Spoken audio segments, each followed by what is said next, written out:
आशुतोष शशांक शेखर चंद्रमौलि चिदंबरा कोटि कोटि प्रणाम शंभु कोटि नमन दिगंबरा कोटि नमन दिगंबरा। ओम नमः शिवाय। नमस्कार दोस्तों, आप सभी का स्वागत है आध्यात्म कथा में और शिव महापुराण की इस श्रृंखला में। तो अंत तक बने रहें और कथा को संपूर्ण सुनें।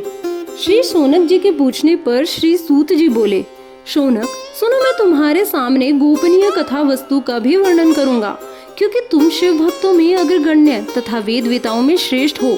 समुद्र के निकटवर्ती प्रदेश में वाशकल नामक ग्राम है, जहाँ वैदिक धर्म से विमुख महापापी द्विज निवास करते हैं।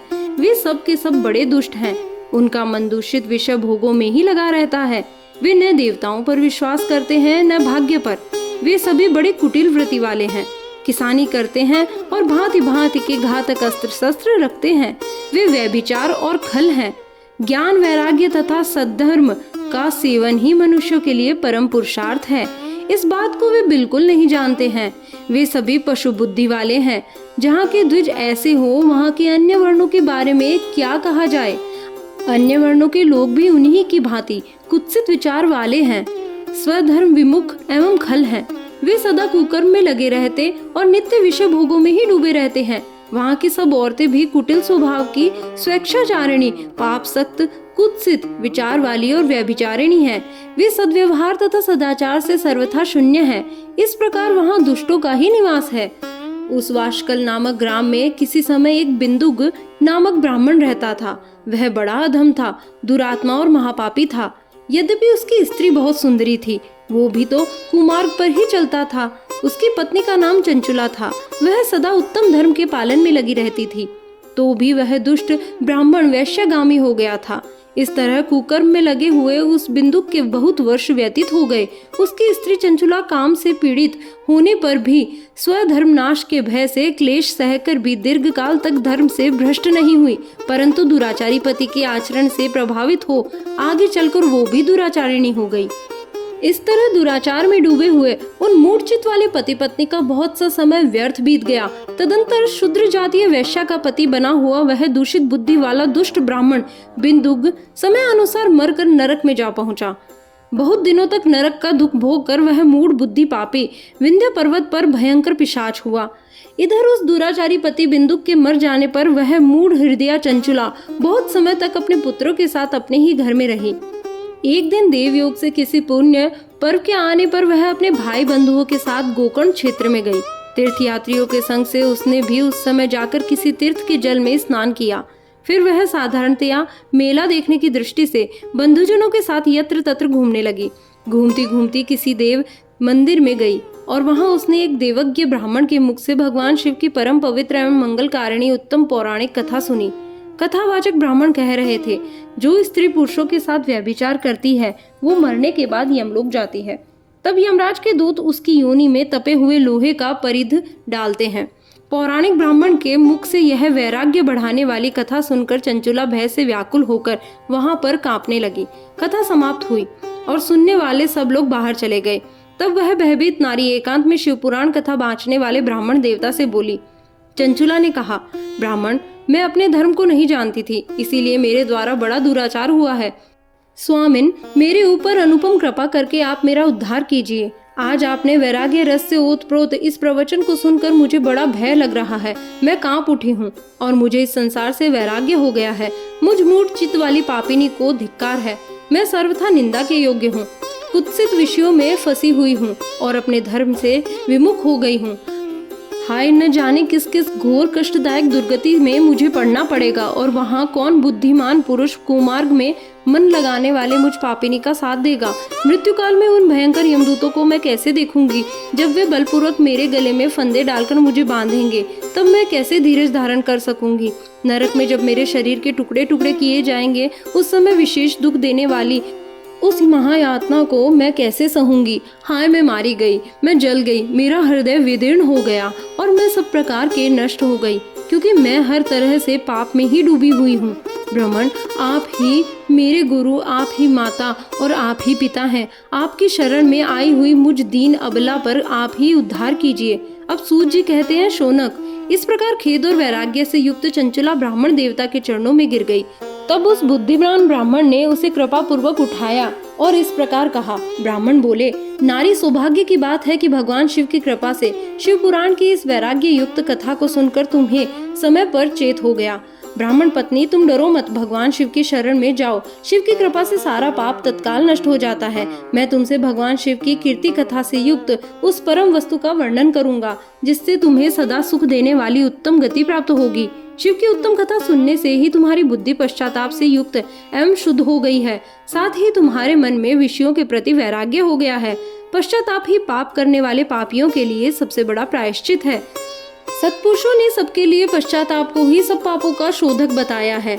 पश्चाताप से ही सब पापों की शुद्धि होती है। जो पश्चाताप करता है वही वास्तव में पापों का प्रायश्चित करता है, क्योंकि सत्पुरुषों ने समस्त पापों की शुद्धि के लिए प्रायश्चित का उपदेश दिया है। वह सब पश्चाताप से संपन्न हो जाता है। जो पुरुष विधि पूर्वक प्रायश्चित करके निर्भय हो जाता है पर अपने कुकर्म के लिए पश्चाताप नहीं करता, उसे प्राय उत्तम गति प्राप्त नहीं होती है। परंतु जिसे अपने कुकृत्य पर हार्दिक पश्चाताप होता है वह अवश्य उत्तम गति का भागी होता है, इसमें संशय नहीं है। इस शिव पुराण की कथा सुनने से जैसे चित्त की शुद्धि होती है वैसे दूसरे उपायों से नहीं होती है। जैसे दर्पण साफ करने पर निर्मल हो जाता है, उसी प्रकार इस शिव पुराण की कथा से चित्त अत्यंत शुद्ध हो जाता है, इसमें संशय नहीं है। मनुष्य के शुद्ध चित्त में जगदम्बा पार्वती सहित भगवान शिव विराजमान रहते हैं। इससे वह विशुद्धात्मा पुरुष श्री शाम्ब सदाशिव के पद को प्राप्त होता है। इस उत्तम कथा का श्रवण समस्त मनुष्यों के लिए कल्याण का बीज है। अतः यथोचित मार्ग से इसकी आराधना अथवा सेवा करनी चाहिए। यह भवबंधन रूपी रोग का नाश करने वाला है। भगवान शिव की कथा को सुनकर फिर अपने हृदय में उसका मनन एवं निधि ध्यान करना चाहिए। इससे पूर्णतया चित्त शुद्धि हो जाती है। चित्त शुद्धि होने से महेश्वर की भक्ति अपने दोनों पुत्रों के साथ निश्चय ही प्रकट होती है। तत्पश्चात महेश्वर के अनुग्रह से दिव्य मुक्ति प्राप्त होती है, इसमें संशय नहीं है। जो मुक्ति से वंचित है उसे पशु समझना चाहिए, क्योंकि उसका चित्त माया के बंधन में आसक्त है। वह निश्चय ही संसार बंधन से मुक्त नहीं होता है। ब्राह्मण पत्नी, इसीलिए तुम विषयों से मन को हटा लो और भक्ति भाव से इस भगवान शंकर की पावन कथा को सुनो। परमात्मा शंकर ही इस कथा को सुनने से तुम्हारे चित्त की शुद्धि होगी और इससे तुम्हें मोक्ष की प्राप्ति हो जाएगी। जो निर्मल चित्त से भगवान शिव के चरणा अरविंदों का चिंतन करता है उसकी एक ही जन्म में मुक्ति हो जाती है। यह मैं तुमसे सत्य कहता हूँ। अब सूत जी कहते हैं, शौनक, इतना कहकर वे श्रेष्ठ शिव भक्त ब्राह्मण चुप हो गए। उनका हृदय करुणा से आर्द्र हो गया। वे शुद्ध चित्त महात्मा भगवान शिव के ध्यान में मग्न हो गए। उसके बाद बिंदु की पत्नी चंचुला मन ही मन प्रसन्न हो उठी। ब्राह्मण का उक्त उपदेश सुनकर उसके नेत्रों से आनंद के आंसू झलक आए। वह ब्राह्मण पत्नी चंचुला हर्ष भरे हृदय से उन श्रेष्ठ ब्राह्मण के दोनों चरणों में गिर पड़ी और हाथ जोड़कर बोली, मैं कृतार्थ हो गई। तत्पश्चात उठकर वैराग्य युक्त उत्तम बुद्धि वाली स्त्री जो अपने पापों के कारण आतंकित थी, उस महान शिव भक्त ब्राह्मण से हाथ जोड़कर गद्यवाणी में बोली। चंचुला ने कहा, ब्राह्मण, शिव भक्तों में श्रेष्ठ स्वामिन, आप धन्य हैं, परमार्थदर्शी हैं और सदा परोपकार में लगे रहते हैं, इसीलिए श्रेष्ठ साधु पुरुषों में प्रशंसा की योग्य हैं। साधो, मैं नरक के समुद्र में गिर रही हूँ, आप मेरा उद्धार कीजिए, उद्धार कीजिए। पौराणिक अर्थ तत्व से संपन्न जिस सुंदर शिव पुराण की कथा को सुनकर मेरे मन में संपूर्ण विषयों से वैराग्य उत्पन्न हो गया है, उसी इस शिव पुराण को सुनने के लिए मेरे मन में बड़ी श्रद्धा हो रही है। सूत जी कहते हैं, ऐसा कहकर हाथ जोड़ उनका अनुग्रह पाकर चंचुला उस शिव पुराण की कथा को सुनने की इच्छा मन में लिए उन ब्राह्मण देवता की सेवा में तत्पर हो वहां रहने लगी। तदंतर शिव भक्तों में श्रेष्ठ और शुद्ध बुद्धि वाले ब्राह्मण देवता ने उसी स्थान पर उस स्त्री को शिव पुराण की उत्तम कथा सुनाई। इस प्रकार उस गोकर्ण नामक महाक्षेत्र में उन्हीं श्रेष्ठ ब्राह्मण से उसने शिव पुराण की परम उत्तम कथा सुनी, जो भक्ति, ज्ञान और वैराग्य को बढ़ाने वाली तथा मुक्ति प्रदान करने वाली है। उस परम उत्तम कथा को सुनकर ब्राह्मण पत्नी अत्यंत कृतार्थ हो गई। उसका चित्र शीघ्र ही शुद्ध हो गया।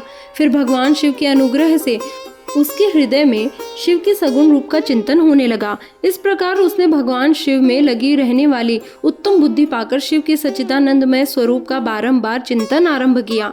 तत्पश्चात समय के पूरे होने पर भक्ति, ज्ञान और वैराग्य से युक्त हुई चंचुला ने अपने शरीर को बिना किसी कष्ट के त्याग दिया। इतने में ही त्रिपुर शत्रु भगवान शिव का भेजा हुआ एक दिव्य विमान द्रुत गति से वहां पहुंचा, जो उनके अपने गणों से संयुक्त और भांति भांति के शोभा साधनों से संपन्न था। चंचुला उस विमान पर आरूढ़ हुई और भगवान शिव के श्रेष्ठ पार्षदों ने उसे तत्काल शिवपुरी में पहुंचा दिया। उसके सारे मल धुल गए थे। वह दिव्य रूप धारिणी दिव्यांगना हो गई थी। उसके दिव्य अवयव उसकी शोभा बढ़ाते थे। मस्तक पर अर्धचंद्राकार का मुकुट धारण किए वह गौरांगी देवी शोभाशाली दिव्य आभूषणों से विभूषित थी। शिवपुरी में पहुंचकर उसने सनातन देवता त्रिनेत्रधारी महादेव जी को देखा। सभी मुख्य देवता उनकी सेवा में खड़े थे। गणेश, भृंगी, नंदीश्वर तथा वीरभद्रेश्वर आदि उनकी सेवा में उत्तम भक्ति भाव से उपस्थित थे। उनकी अंग कांति करोड़ों सूर्यों की भांति प्रकाशित हो रही थी। कंठ में नील चिन्ह शोभा पाता था। 5 मुख और प्रत्येक मुख में 3-3 नेत्र थे। मस्तक पर अर्धचंद्राकार मुकुट शोभा देता था। उन्होंने अपने वामांग भाग में गौरी देवी को बिठा रखा था, जो विद्युत पुंज के समान प्रकाशित थी। गौरीपति महादेव जी की कांति कपूर के समान गौर थी। उनका सारा शरीर श्वेत भस्म से भासित था। शरीर पर श्वेत वस्त्र शोभा पा रहे थे। इस प्रकार परम उज्ज्वल भगवान शंकर का दर्शन करके वह ब्राह्मण पत्नी चंचुला बहुत प्रसन्न हुई। अत्यंत प्रीतियुक्त होकर उसने बड़ी उतावली के साथ भगवान शिव को बारंबार प्रणाम किया। फिर हाथ जोड़कर वह बड़े प्रेम, आनंद और संतोष से युक्त हो विनीत भाव से खड़ी हो गई। उसके नेत्रों में आनंद अश्रुओं की अविरल धारा बहने लगी तथा संपूर्ण शरीर में रोमांच हो गया। उस समय भगवती पार्वती और भगवान शंकर ने उसे बड़ी करुणा के साथ अपने पास बुलाया और सौम्य दृष्टि से उसकी ओर देखने लगे। पार्वती जी ने तो दिव्य रूप धारिणी बिंदु प्रिया चंचुला को प्रेम पूर्वक अपनी सखी बना लिया। वह उस परमानंद घन ज्योति स्वरूप सनातन धाम में अविचल निवास पाकर दिव्य सौख्य से संपन्न हो अक्षय सुख का अनुभव करने लगी।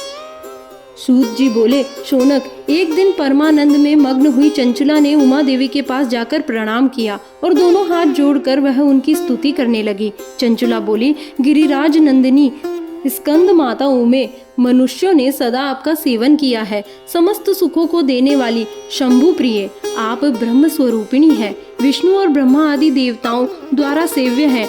आप ही सगुणा और निर्गुणा है तथा आप ही सूक्ष्म सच्चिदानंद स्वरूपिणी आद्या प्रकृति है। आप ही संसार की सृष्टि, पालन और संहार करने वाली हैं। तीनों गुणों का आश्रय भी आप ही हैं। ब्रह्मा, विष्णु और महेश्वर, इन तीनों देवताओं का निवास स्थान तथा उनकी उत्तम प्रतिष्ठा करने वाली पराशक्ति आप ही हैं। सूत जी कहते हैं, शौनक, जिसे सद्गति प्राप्त हो चुकी थी वह चंचुला इस प्रकार महेश्वर पत्नी उमा की स्तुति करके सिर झुकाए चुप हो गई।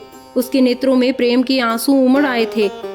तब करुणा से भरी शंकर प्रिया भक्तवत्सला पार्वती देवी ने चंचुला को संबोधित करते हुए इस प्रकार कहा। पार्वती जी बोली, सखी चंचुले सुंदरी, मैं तुम्हारी की हुई इस स्तुति से बहुत प्रसन्न हूँ।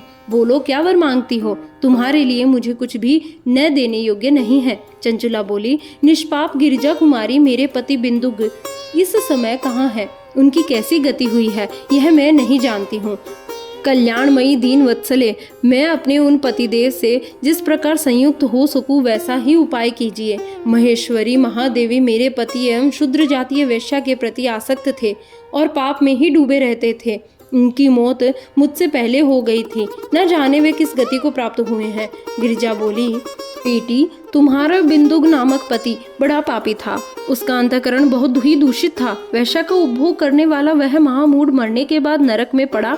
अगणित वर्षों तक नरक में नाना प्रकार के दुख भोग कर वह पापात्मा अपने शेष पाप को भोगने के लिए विंध्य पर्वत पर पिशाच बन के बैठा है। इस समय वह पिशाच अवस्था में ही है और नाना प्रकार के क्लेश उठा रहा है। वह दुष्ट वही वायु पीकर रहता है और वही सदा सब प्रकार के कष्ट सहता है। सूत जी कहते हैं, शौनक, गौरी देवी की यह बात सुनकर उत्तम व्रत का पालन करने वाली चंचुला पति के महान दुख से दुखी हो गई। फिर मन को स्थिर करके उस ब्राह्मण पत्नी ने व्यथित हृदय से महेश्वरी को प्रणाम करके पुनः पूछा।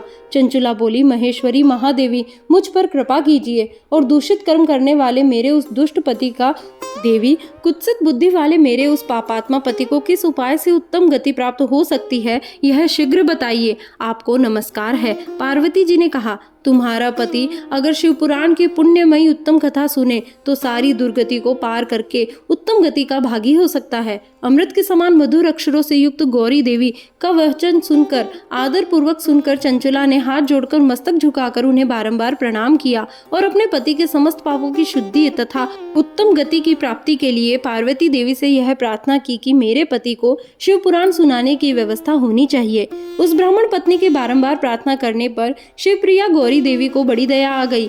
उन भक्तवत्सला महेश्वरी गिरिजा कुमारी ने भगवान शिव की उत्तम कीर्ति का गान करने वाले गंधर्व राज तुम्बुर को बुलाकर उनसे प्रसन्नता पूर्वक इस प्रकार कहा, तुम्बुरो, तुम्हारी भगवान शिव में प्रीति है।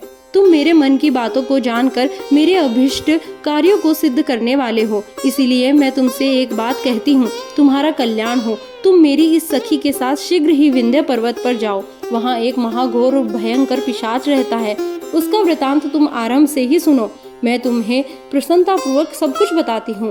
पूर्व जन्म में वह पिशाच बिंदुक नामक ब्राह्मण था। मेरे इस सखी चंचुला का पति था, परंतु वह दुष्ट वैश्यागामी हो गया। स्नान संध्या आदि नित्यक्रम छोड़कर अपवित्र रहने लगा। क्रोध के कारण उसकी बुद्धि पर मूढ़ता छा गई थी। वह कर्तव्य का विवेक नहीं कर पाता था। अभक्ष्य, भक्षण, सज्जनों से द्वेष और दूषित वस्तुओं का दान लेना, यही उसका स्वाभाविक कर्म बन गया था।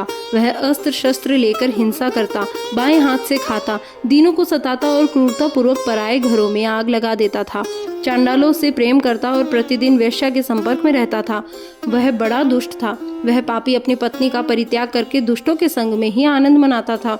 वह मृत्यु पर्यंत दुराचार में ही फंसा रहा। फिर अंतकाल आने पर उसकी मौत हो गई। वह पापियों के भोग स्थान घोर यमपुर में गया और वहां बहुत से नरकों का उपभोग करके वह दुष्टात्मा जीव इस समय विंध्य पर्वत पर पिशाच बना हुआ है। वहीं वह दुष्ट पिशाच अपने पापों का फल भोग रहा है। तुम उसके आगे यत्न पूर्वक शिवपुराण की उस दिव्य कथा का प्रवचन करो, जो परम पुण्यमयी तथा समस्त पापों का नाश करने वाली है। शिवपुराण की कथा का श्रवण सबसे उत्कृष्ट पुण्य कर्म है। उससे उसका हृदय शीघ्र ही समस्त पापों से शुद्ध हो जाएगा और वह प्रेत योनि का परित्याग कर देगा। उस दुर्गति से मुक्त होने पर बिंदुक नामक पिशाच को मेरी आज्ञा से विमान पर बैठाकर तुम भगवान शिव के समीप ले जाओ। सूत जी कहते हैं, शौनक, महेश्वरी उमा के इस प्रकार आदेश देने पर गंधर्व राज तुम्बुर मन ही मन बड़े प्रसन्न हुए। उन्होंने अपने भाग्य की सराहना की। तत्पश्चात उस पिशाच की सती साध्वी पत्नी चंचुला के साथ विमान पर बैठकर नारद के प्रिय मित्र तुम्बुर वेग पूर्वक विंध्याचल पर्वत पर गए, जहाँ वह पिशाच रहता था। वहाँ उन्होंने उस पिशाच को देखा। उसका शरीर विशाल था, ठोड़ी बहुत बड़ी थी। वह कभी हंसता, कभी रोता, कभी उछलता था। उसकी आकृति बड़ी विकराल थी। भगवान शिव की उत्तम कृति का गान करने वाले महाबली तुम्बुर ने उस भयंकर पिशाच को पाशों में बांध लिया। तदंतर तुम्बुर ने शिवपुराण की कथा बांचने का निश्चय करके महोत्सव युक्त स्थान और मंडप आदि की रचना की। इतने में ही संपूर्ण लोकों में बड़े वेग से यह प्रचार हो गया कि देवी पार्वती की आज्ञा से एक पिशाच का उद्धार करने के लिए उद्देश्य से शिवपुराण की उत्तम कथा सुनाने के लिए तुम्बुर विंध्य पर्वत पर गए हैं। फिर तो उस कथा को सुनने के लिए लोभ से बहुत से देवर्षि भी शीघ्र ही वहां पहुंच गए। आदर पूर्वक शिवपुराण सुनने के लिए आए हुए लोगों का उस पर्वत पर बड़ा अद्भुत और कल्याणकारी समाज जुट गया। फिर तुम्बुर ने उस पिशाच को पाशों में बांधकर आसन पर बिठाया और हाथ में वीणा लेकर गौरीपति की कथा का आरंभ किया। पहली अर्थात विंध्येश्वर संहिता से लेकर 7वीं वायु संहिता तक महात्म्य सहित शिवपुराण की कथा का उन्होंने स्पष्ट वर्णन किया। सातों संहिताओं सहित शिवपुराण का आदर पूर्वक श्रवण करने के बाद सभी श्रोता पूर्ण रूप से कृतार्थ हो गए। उस परम पुण्यमय शिवपुराण को सुनकर उस पिशाच ने अपने सारे पापों को धोकर उस पैशाचिक शरीर को त्याग दिया। फिर तो शीघ्र ही उसका रूप दिव्य हो गया। अंग कांति गौर वर्ण की हो गई। शरीर पर श्वेत वस्त्र तथा सब प्रकार से पुरुषोचित आभूषण उसके अंगों को उद्भासित करने लगे। वह त्रिनेत्रधारी चंद्रशेखर रूप हो गया। इस प्रकार दिव्य देहधारी रूप होकर श्रीमान बिंदुक अपनी प्राण वल्लभा चंचुला के साथ स्वयं ही पार्वती वल्लभ भगवान शिव का गुणगान करने लगा। उसकी स्त्री को इस प्रकार से सुशोभित देख वे सभी देवर्षि बड़े विस्मित हुए। उनका चित्त परमानंद से परिपूर्ण हो गया। भगवान महेश्वर का वह अद्भुत चरित्र सुनकर वे सभी श्रोता परम कृतार्थ हो प्रेम पूर्वक श्री शिव का यशोगान करते हुए अपने अपने धाम को चले गए। दिव्य रूपधारी श्रीमान बिंदु की सुंदर विमान पर अपनी प्रियतमा के साथ बैठकर सुखपूर्वक आकाश में स्थित हो बड़ी शोभा पाने लगा। तदंतर महेश्वर के सुंदर एवं मनोहर गुणों का गान करता हुआ वह अपनी प्रियतमा तथा तुम्बुर के साथ शीघ्र ही शिवधाम में जा पहुंचा। वहां भगवान महेश्वर तथा पार्वती देवी ने प्रसन्नता पूर्वक बिंदुक का बड़ा सत्कार किया और उसे अपना पार्षद बना लिया। उसकी पत्नी चंचुला पार्वती जी की सखी हो गई। उस घनीभूत ज्योति स्वरूप परमानंदमय सनातन धाम में अविचल निवास पाकर वे दोनों दंपति परम सुखी हो गए। ओम नमः शिवाय।